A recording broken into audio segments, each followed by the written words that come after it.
Atau ada yang ngetik sendiri?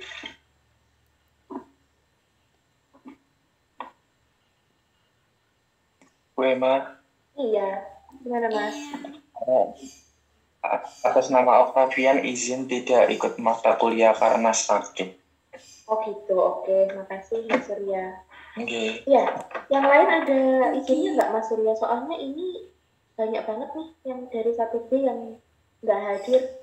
Ada Mas Luki, ada Mas Rafil, Mas Indi, Mas Adi, Mas Abro, Mas Guntur Ador, Ahmad Kusairi. Yang konfirmasi baru 1 orang, Bu. Sisanya Belum, oke. ya. Oke, sip, terima kasih. Kalau dari 1A, Mbak Erviano Ramasari, adakah izinnya? Kondangan dia, Bu. Tidak ada, Bu. Masih belum ada keterangan. Tadi bilang ke saya. Kayaknya boleh. Bu, izin Ervianur masih di jalan karena dia di luar kota. Oh gitu, berarti izin ya. Makasih Ya. Mbak Aida. Iya, Bu, sama-sama. Oke, baik. Oh ya, sebelumnya saya mohon maaf ya, ini 2 kelas saya gabung karena nanti siang itu ada acara halal bihalal di Poliwangi. Karena saya baru, dosen baru, jadi mungkin ini kali pertama saya datang, jadi kalau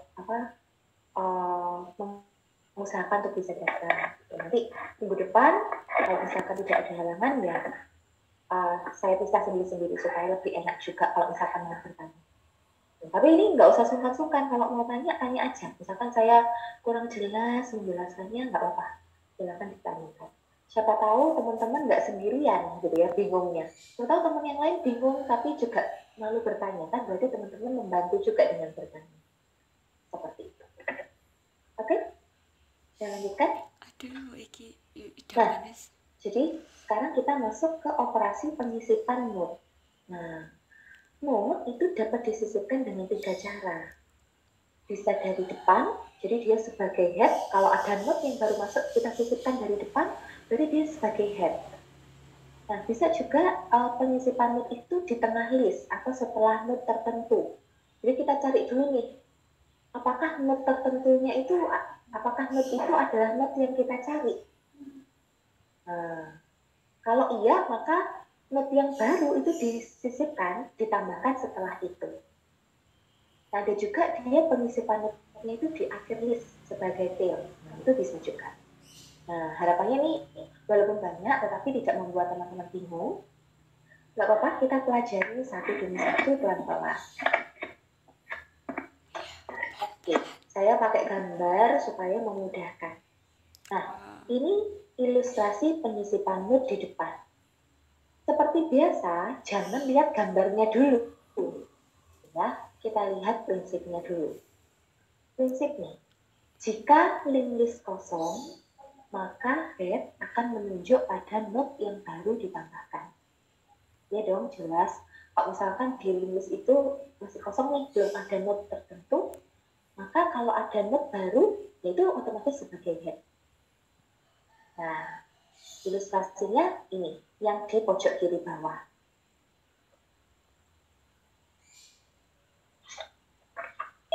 Oke, nah kemudian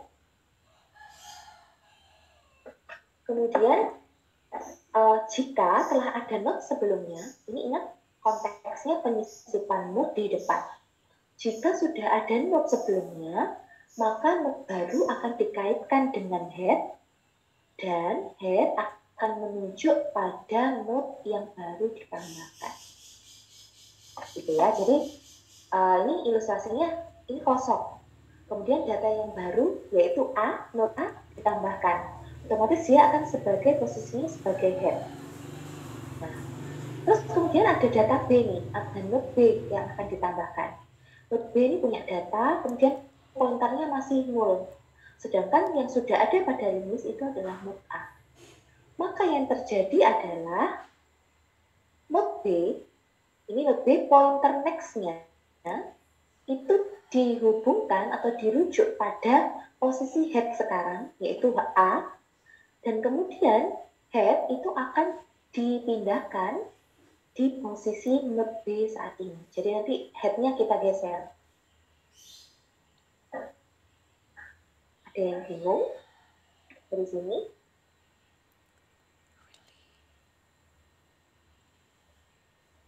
Oke.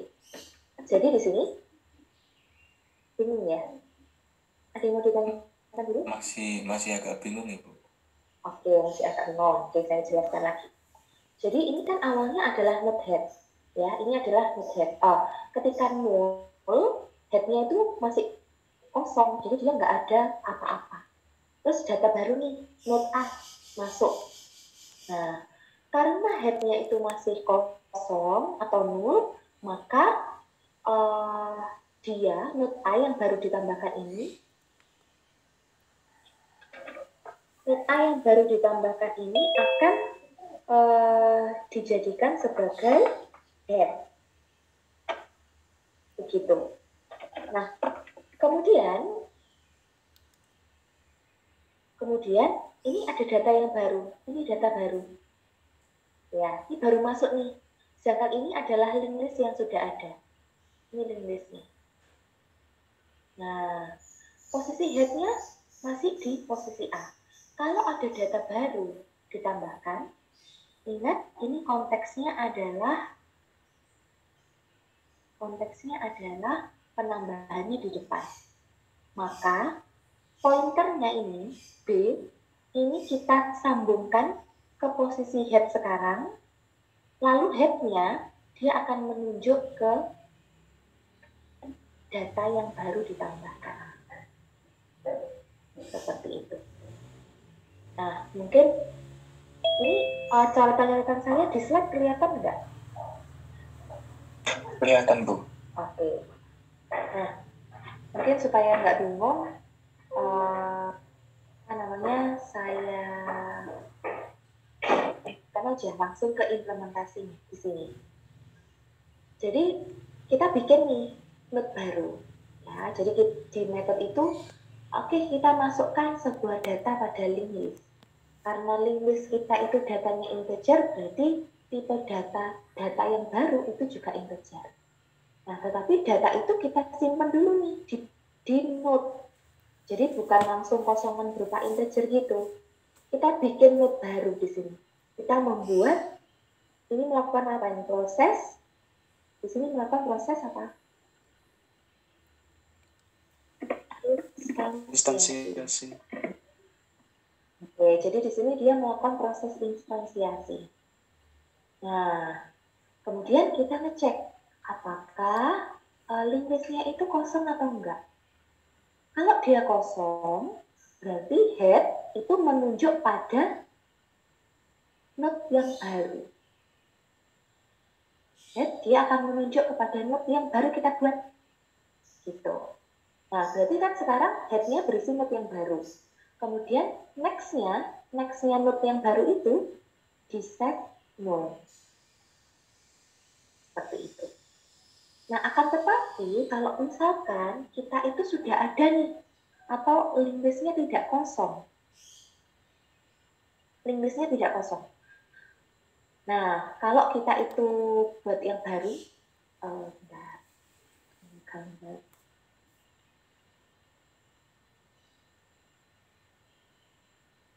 Oke. Nah, kalau ini misalkan node-nya baru, ini node baru. Ini baru. Ya, misalkan isinya 2. Nah, yang sudah ada, misalkan isinya adalah 5. Ini adalah posisi head. Nah, dia pertamanya pointernya adalah ke 0. Nah, node yang baru, ini kan kosongan nih. Dia juga masih 0. Nah, kita ubah next-nya. Jadi nama pointernya ini tuh next. Ya. Pointernya ini kita sambungkan ke posisi head. Kita cari nih, posisi head-nya yang mana? Oh, yang ini nih. Oke, kita sambungkan ke posisi head. Nah, akan tetapi posisi head nanti, kalau sebelumnya di posisi 5, head-nya ini akan dihapus, akan diganti di sini. Jadi head-nya sekarang ada di sini. Begitu. Ada pertanyaan dulu nggak dari sini?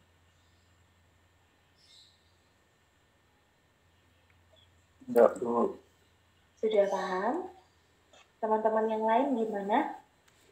Mantap, Bu. Di Zoom ini ada yang baru teman-teman. Jadi di situ di reaction-nya itu ada yes or no. Nah coba sih, saya mau tahu yang sudah paham silakan memberikan tanda yes, yang belum paham silakan memberikan tanda no. Kalau yang nggak memberikan tanda berarti nggak tahu nih, ada atau nggak ini orangnya.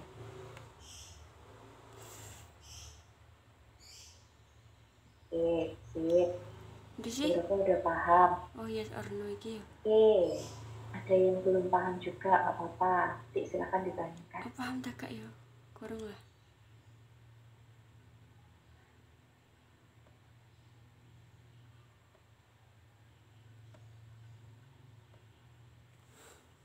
Oke, terima kasih. Yang belum paham, silakan ditanyakan. Di bagian mana yang masih kurang bisa dipahami? Ini tadi ada Mas Diki. Mas Diki mungkin bisa sharing bagian mana yang masih kurang bisa dipahami. Atau Mas Danis, silakan Mas Danis. Angkat tangan ini Mas Danis. Ngapain angkat tangan aja? Saya belum paham karena belum nyoba, Bu. Halo? Ya, Mas Danis, silakan unmute microphone-nya kalau mau bertanya.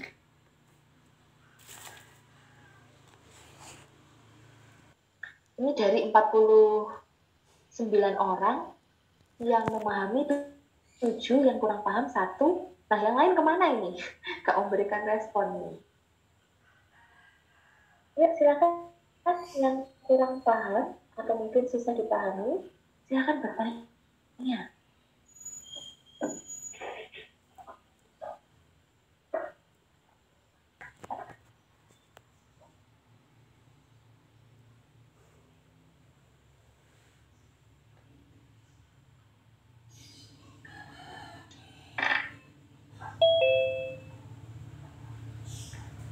Oke, nah selanjutnya adalah penyisipan not di belakang. Nah, kalau di belakang dia nanti berbeda lagi, gitu ya. Nah, kita prinsipnya kita cek nih, jika listnya kosong, maka head akan menunjuk pada not yang baru ditambahkan, sama seperti tadi. Tetapi jika list itu tidak kosong, maka dia membutuhkan not bantu untuk mencari not yang paling akhir. Sekali lagi, kalau di link list kita nggak bisa, walaupun secara gambar kita tahu. Oh, secara gambar, misalkan ini gambarnya. Oh, secara gambar kita tahu nih, B itu yang terakhir. Tetapi kalau udah kita ngobrolin masalah di memori komputer, kita nggak tahu. Kita nggak akan tahu yang mana yang terakhir. Karena sekali lagi di link list, dia itu harus diurutkan dari depan untuk mencari not-not tertentu. Nah, jadi kalau kita itu mau cari not yang paling belakang, kita membutuhkan sebuah not bantu. Not bantu ini untuk mengecek apakah dia itu posisinya yang paling akhir atau yang paling belakang. Ciri-cirinya apa? Kalau not itu merupakan not yang paling belakang. Ciri-cirinya pointer next-nya itu menunjuk ke 0. Oke. Jadi not yang paling belakang itu adalah not yang next pointernya itu menunjuk ke 0. Nah, jadi di sini kita menggunakan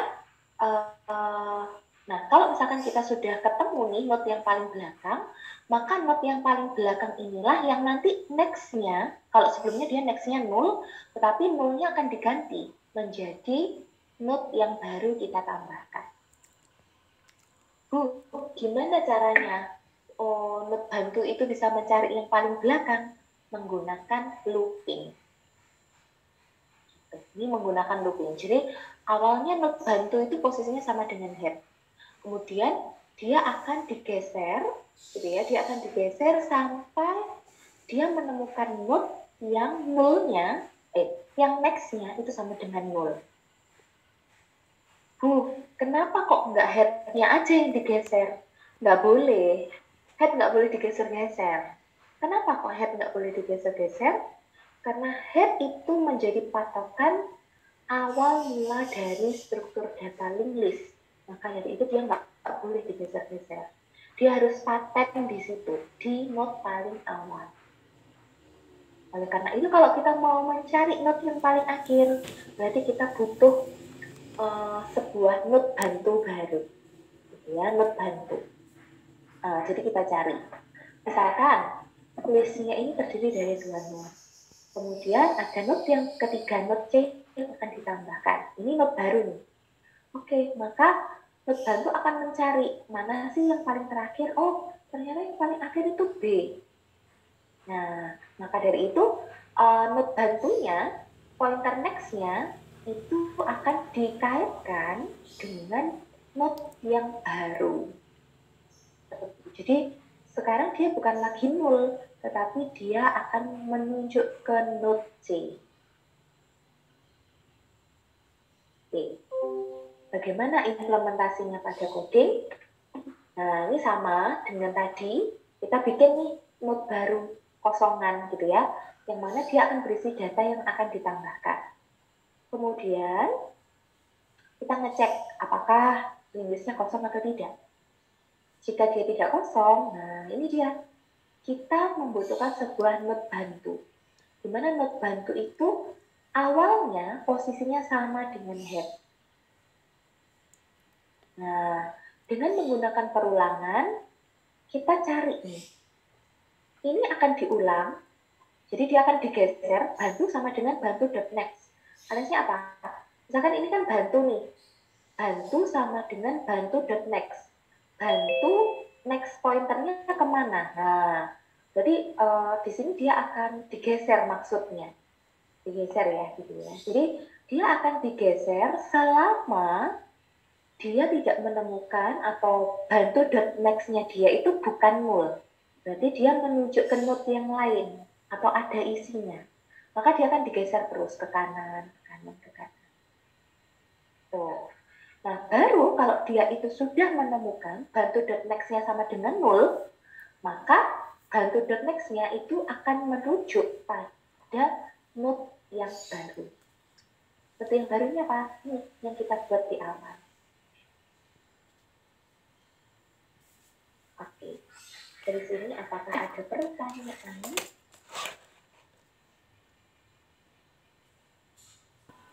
Maksud dari bantu sama dengan bantu.next apa, Bu? Maksudnya bantu sama dengan bantu.next? Ya? Iya. Oke. Iya. Oke, saya gambar dulu. Nah, misalkan ini saya punya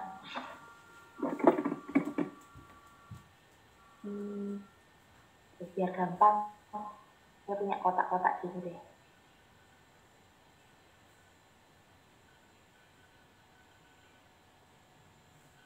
Oke, punya kotak-kotak, kemudian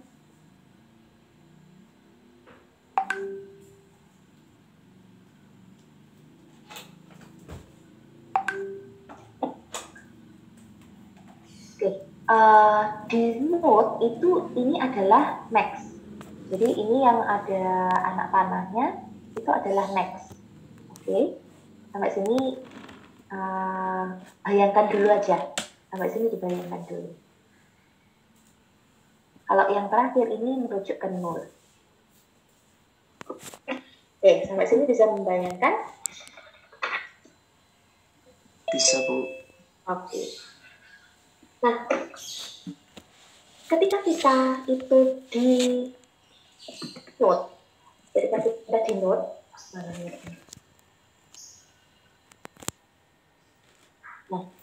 next pada node itu dia merujuk ke apa tipe datanya? Node. Oke, jadi dia merujuk ke node. Sampai sini bisa dipahami. Jadi next pointernya itu dia merujuk ke node yang lain. Nah, sekarang maksudnya apa?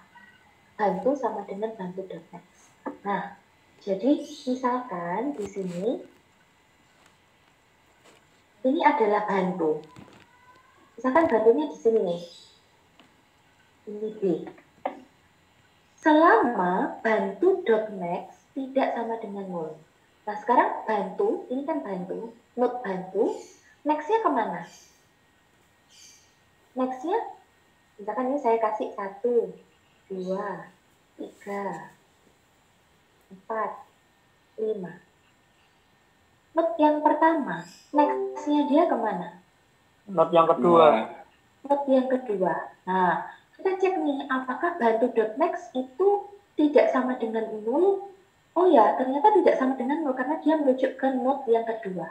Maka bantu sama dengan bantu.next, bantunya ini sama dengan bantu.next-nya mana? 2. Nah, jadi sekarang kita geser. Ya, kita geser. Bantunya berarti di sini. Nah, sekarang posisi bantu di 2. Kita cek lagi. Apakah bantu.next itu tidak sama dengan 0? Oh ya, ternyata tidak sama dengan 0 bantu.next-nya karena next-nya di node bantu, ini berarti B-nya di sini. Next-nya di node bantu itu adalah 3. Berarti sekarang B-nya itu sama dengan bantu.next. Bantu sekarang yang di 2, itu next-nya mana? 3. Berarti digeser. Nah, berarti sekarang bantunya di sini. Nah, kemudian dia dicek lagi, apakah bantu.next-nya sama dengan tidak sama dengan 0? Oh ya, ternyata tidak sama dengan 0. Maka digeser lagi, berarti bantunya jadi di sini. Nah, sekarang kita cek lagi nih, apakah bantu.next itu tidak sama dengan 0? Oh iya, tidak sama dengan 0, karena masih ada 5 di situ. Maka bantunya kita geser. Nah, di sini. Terus kita cek lagi, bantu.next apakah tidak sama dengan 0? Nah, ternyata 0 ini. Maka ini tidak digeser lagi, tetapi bantu.next-nya, jadi 0-nya ini kita hapus, kita ganti dengan node yang baru. Ini node yang baru. Jadi ini panahnya ke node yang baru. Seperti itu. Gitu, Mas. Sampai sini dipahami? Sudah paham, Bu. Oke, sip. Yang lain gimana? Oke, sip. Lanjut ya. Ini masih baru single English. Minggu depan kita akan belajar double English. Lebih seru lagi, lebih asik. Jadi teman-teman kalau sekarang bingung, jangan menunggu untuk sampai tanya di akhir semester, nanti udah kelamaan. Gitu ya, tanya sekarang kalau bingung. Gitu ya. Oke, saya klaim kali ini. Saya lanjutkan. Nah, sekarang penyisipan note di tengah. Ini susah-susah gampang. Karena kalau lihat prinsipnya aja udah lebih banyak gitu ya. Oke, sengaja gambarnya tidak saya taruh di sini karena nggak cukup slide-nya. Oke, prinsipnya. Jika link list itu kosong, maka head akan merujuk pada node yang baru ditambahkan. Nah, ini pasti sudah sama ya dengan node yang lain atau dengan ini sama dengan yang sebelum-sebelumnya. Membutuhkan node bantu untuk mencari node yang dicari. Nah, untuk mencari node yang dicari, ini sedikit beda dengan yang tadi menambahkan di akhir. Kalau yang di akhir itu mengecek apakah next-nya, node bantu next-nya itu 0 atau tidak. Tapi kalau ini berarti kita melakukan pencarian berdasarkan data. Nah, terus prinsip yang ketiga, node baru pointer next-nya itu dikaitkan dengan node next yang ada pada node bantu. Bu. Bingung, Bu. Ya, jadi saya dipahami nih. Note baru pointer next-nya, misalkan ini ada note bantu, ini bantu ya, ini note bantu, kemudian ini adalah note, misalkan ini adalah note baru. Ini baru, kalau ini adalah bantu.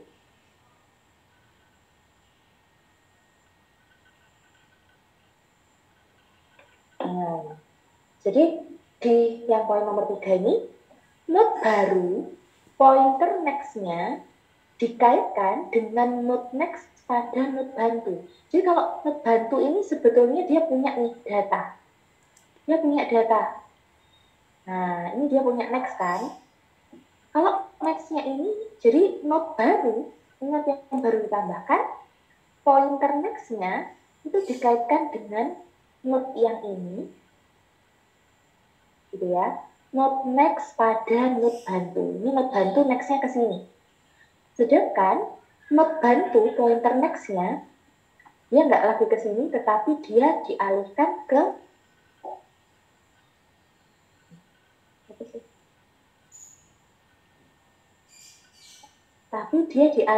ke sini pointernya.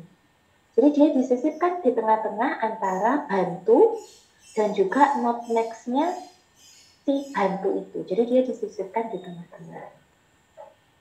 Wah, Bu, kok bingung ya, Bu ya? Oke, kita lihat penggambaran selanjutnya aja, biar kita nggak bingung. Nah, di sini penyisipan note setelah note A. Oke. Jadi anggap aja dia punya listnya itu berisi A dan B seperti ini. A dan B seperti ini. Ada note C, dia itu mau diletakkan di tengah-tengah antara A dan B. Ya, maka bantunya itu kan di depan. Oke, kita ngecek nih, apakah